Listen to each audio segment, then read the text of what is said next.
మీరు ఒకరోజు black shirt వేసుకొని పార్టీకి వెళ్తే మీ ఫ్రెండ్స్ మీ దగ్గరికి వచ్చి వైట్ షర్ట్ చాలా బాగుంది అని చెప్తే మీ రియాక్షన్ ఏంటి?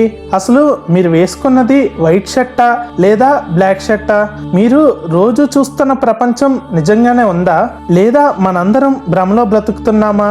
ఉదాహరణకి మీరు రోజు చూస్తున్న రాయి మరియు నీళ్లు రెండింటిని గమనిస్తే ఒకటి సాలిడ్ స్టేట్ లో ఉంటుంది, ఇంకోటి లిక్విడ్ స్టేట్ లో ఉంటుంది.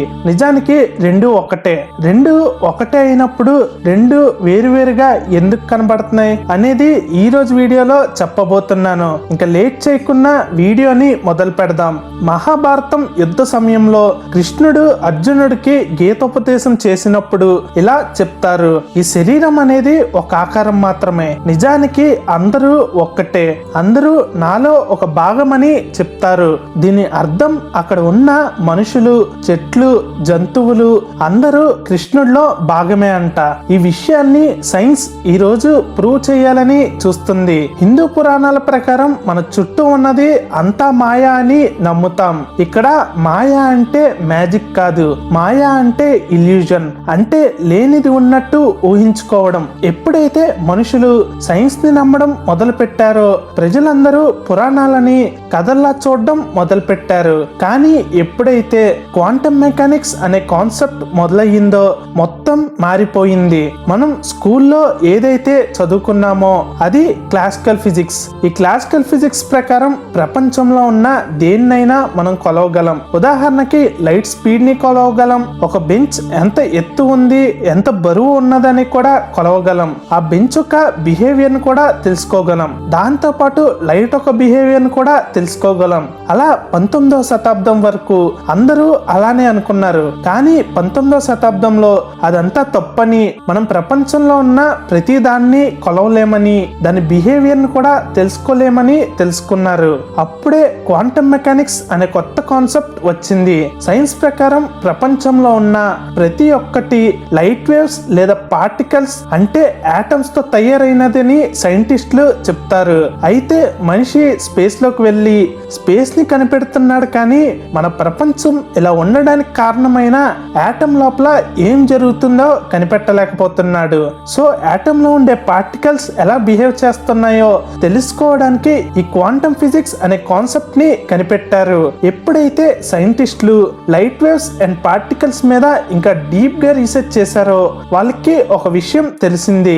ఆ విషయం తెలిసి షాక్ అయ్యారు. ఎందుకంటే ఇన్ని రోజులు సైంటిస్టులు ఈ భూమికి కారణమైన లైట్ వేవ్స్ లేదా పార్టికల్స్ ని వేరువేరని అనుకున్నారు, కానీ వాళ్ళకి రెండు ఒకటే అని అర్థమైంది. అసలు క్వాంటమ్ మెకానిక్స్ అనే కాన్సెప్ట్ మొదలవ్వడానికి కారణమైన ఒక ఎక్స్పెరిమెంట్ కోసం మీకు ఒక చిన్న స్టోరీ చెప్తాను.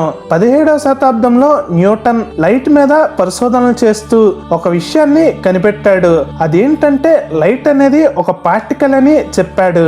పార్టికల్ అంటే ఏదైనా ఒక చిన్న పదార్థం. ఉదాహరణకి ఇసుక రేణువు కూడా ఒక పార్టికలే. అలా లైట్ అనేది ఒక పార్టికల్ అని చెప్పడంతో అందరూ దాన్నే నమ్మారు. అప్పుడు డచ్ ఫిజిసిస్ట్ అయిన క్రిస్టియన్ హ్యూజన్స్ అనే వ్యక్తి లైట్ అనేది పార్టికల్ కాదని, లైట్ అనేది వేవ్ నేచర్ లో ఉంటుందని చెప్పాడు.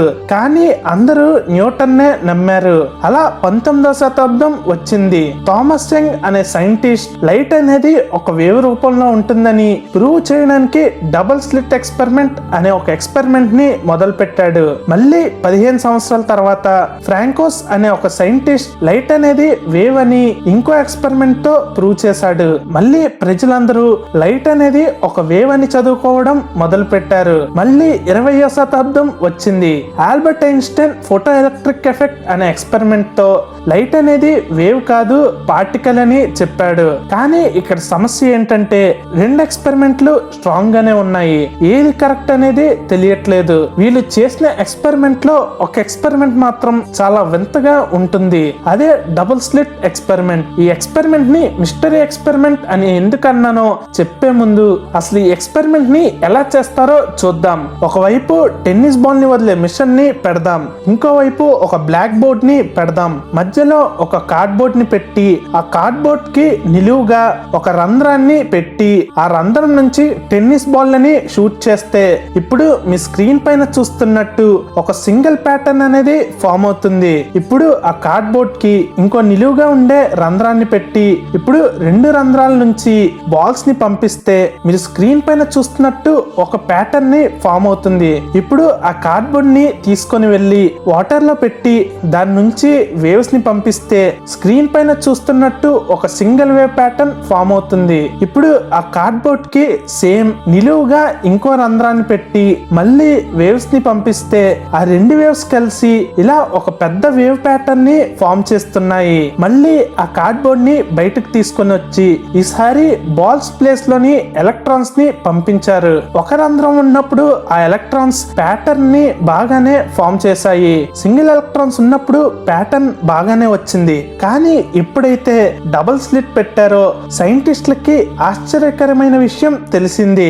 అదేంటంటే డబుల్ స్లిట్ పెట్టినప్పుడు 2 ప్యాటర్న్స్ రావాలి, కానీ మనం వాటర్ లో పెట్టి వేవ్స్ ని పంపించినప్పుడు ఒక పెద్ద ప్యాటర్న్ ఎలా వచ్చిందో అలా ఒక పెద్ద ప్యాటర్న్ ఫామ్ అవుతుంది. అంటే పార్టికల్ గా వెళ్తున్న ఎలక్ట్రాన్స్ సడన్ గా వేవ్ గా మారిపోతున్నాయి. అలా ఎలా మారిపోతున్నాయి అని తెలుసుకోవడానికి ఈసారి సైంటిస్టులు ఒక అబ్జర్వర్ ని పెట్టి మళ్ళీ ఆ డబుల్ స్లిట్ నుంచి ఎలక్ట్రాన్స్ ని పంపించారు. ఈసారి మాత్రం ఆ ఎలక్ట్రాన్స్ వేవ్ లా మారకన్నా నార్మల్ పార్టికల్ లాగానే 2 ప్యాటర్న్స్ ని ఫామ్ చేసి ఆగిపోయాయి. సైంటిస్టులకి ఏం జరుగుతుందో అర్థం కాలేదు. అబ్జర్వర్ ని తీసేస్తే మళ్ళీ అది వేవ్ లా మారిపోతుంది. అసలు ఆ ఎలక్ట్రాన్స్ కి ఎవరో వాళ్ళని అబ్జర్వ్ చేస్తున్నట్టు వాటికి ఎలా తెలుస్తుందని అర్థం కాలేదు. అప్పుడు సైంటిస్టులు లైట్ కి డ్యూయల్ నేచర్ ఉంటుందని చెప్పారు. ఇక్కడ అబ్జర్వర్ ని బట్టి లైట్ ప్రవర్తిస్తుంది. ఫాదర్ ఆఫ్ క్వాంటమ్ మెకానిక్స్ గా చెప్పుకుంటున్న Niels Bohr and Max Planck ఒక కన్క్లూజన్ కి వచ్చారు. ప్రతి దానికి డ్యూయల్ నేచర్ ఉంటుందని చెప్పారు. ఇక్కడ డ్యూయల్ నేచర్ అంటే ఒక వస్తువు 2 విధాలుగా ప్రవర్తించడం. ఎప్పుడైతే మనం అబ్జర్వర్ గా మారి చూస్తామో అది దాని రూపురేఖని మార్చుకుంటుంది. ఇప్పుడు వీడియోలో ముందుగా చెప్పినట్టు మీరు చూస్తున్న స్టోన్, వాటర్ అన్ని యాటమ్స్ తో తయారైనవే. ఇప్పుడు మీ కళ్ళని అబ్జర్వర్ అని అనుకోండి. మీరు చూస్తున్నారు కాబట్టి ఆ స్టోన్ లాగా యాక్ట్ చేస్తుంది. మీరు చూడలేనప్పుడు అది ఎలా ఉంటుందో కూడా మనకు తెలియదు. మన బ్రెయిన్ మనకి అది ఒక స్టోన్ అని, ఇది వాటర్ అని ఇల్యూజన్ ని క్రియేట్ చేస్తుంది. మీరే ఒకసారి ఆలోచించండి. ప్రపంచం మొత్తం ఆటంలతో తయారవుతే ఒకటి సాలిడ్ స్టేట్ లో, ఒకటి లిక్విడ్ స్టేట్ లో ఎందుకు కనబడుతుంది? ఇప్పుడు మళ్ళీ కృష్ణుడు చెప్పిన స్టేట్మెంట్ ని ఒకసారి చూద్దాం. ప్రపంచంలో ఉన్న ప్రతిదీ మహావిష్ణువులో ఒక భాగమే అంట. జంతువులు, మనుషులు అందరూ మహావిష్ణువులో ఒక భాగమే. ఈ రోజు క్వాంటమ్ మెకానిక్స్ కూడా అదే చెప్తుంది. All quantum particles are one and connected to each other. మరి స్టోన్ అండ్ వాటర్ ఒకటి అన్నప్పుడు మనం ఎందుకు దాని రియాలిటీని చూడలేకపోతున్నాం? దీనికోసం సైంటిస్టులు హ్యూమన్ బ్రెయిన్ మీద పరిశోధనలు చేయడం మొదలు పెట్టారు. వాళ్ళకి ఒక విషయం తెలిసింది. అదేమిటంటే ప్రతి వస్తువుకి డ్యూయల్ నేచర్ ఉంటుందని చెప్పాను. అలాగే మన బ్రెయిన్ కూడా ఒక డ్యూయల్ నేచర్ ఉందని సైంటిస్టులు కనిపెట్టారు. ఈ డ్యూయల్ నేచర్ కోసం మన వేదాలు మరియు ఉపనిషత్స్ కొన్ని వేల సంవత్సరాల ముందే చెప్పాయి. ప్రతి మనిషికి బ్రహ్మన్ అండ్ ఆత్మన్ అనేవి ఉంటాయి. బ్రహ్మన్ అంటే స్వయం భావన కలిగి ఉండటం. ఉదాహరణకి మనం చేసే ఆలోచన, నడవడం, చూడడం, ముట్టుకోవడం ఇవన్నీ బ్రహ్మంతో చేస్తాం. రెండోది ఆత్మన్. ఆత్మన్ అంటే ఆత్మ. ఆత్మ అనేది మన కంట్రోల్లో ఉండదు. ఎవరైతే ఆత్మని కంట్రోల్ చేసుకోగలరో వాళ్ళు మాత్రమే ఈ ఇల్యూజన్ నుంచి బయట ప్రపంచాన్ని చూడగలరు. ఒకప్పుడు ఋషులు కాన్షియస్నెస్ ని కంట్రోల్ చేసుకునే వాళ్ళు. అందుకనే వాళ్ళు టైం ట్రావెల్ చెయ్యగలిగే వాళ్ళు. మీకు తెలుసా, ఒకసారి అమెరికన్ సిఐఏ మన కాన్షియస్నెస్ ని బాడీ నుంచి బయటకు తీసుకొచ్చే ఒక ఎక్స్పెరిమెంట్ ని చేసింది. ఒకవేళ మీకు దాని గురించి డీటెయిల్ వీడియో కావాలంటే కామెంట్ సెక్షన్ లో కామెంట్ చేయండి. ఈ క్వాంటమ్ మెకానిక్స్ లో నోబెల్ ప్రైజ్ విన్నర్ అయిన రిచర్డ్ ఫేమన్ అనే వ్యక్తి ఒక రోజు ఇలా అన్నాడు, ఒకవేళ నీకు క్వాంటమ్ మెకానిక్స్ అర్థమైందని అనుకుంటే నిజానికి నీకేమీ అర్థం కాలేదంట. ఈ క్వాంటమ్ మెకానిక్స్ లో వన్ ఆఫ్ ద లెజెండ్ అయిన ఎర్విన్ స్క్రోడింగర్ గారు స్వయంగా తన బయోగ్రఫీలో హిందూ వేదాస్ అండ్ ఉపనిషత్స్ తన రీసెర్చెస్ కి ఒక ఇన్స్పిరేషన్ అని కూడా చెప్పారు. దీని మీద మీ అభిప్రాయం ఏంటో కింద కామెంట్ సెక్షన్ లో కామెంట్ చేయండి. That's all for today guys.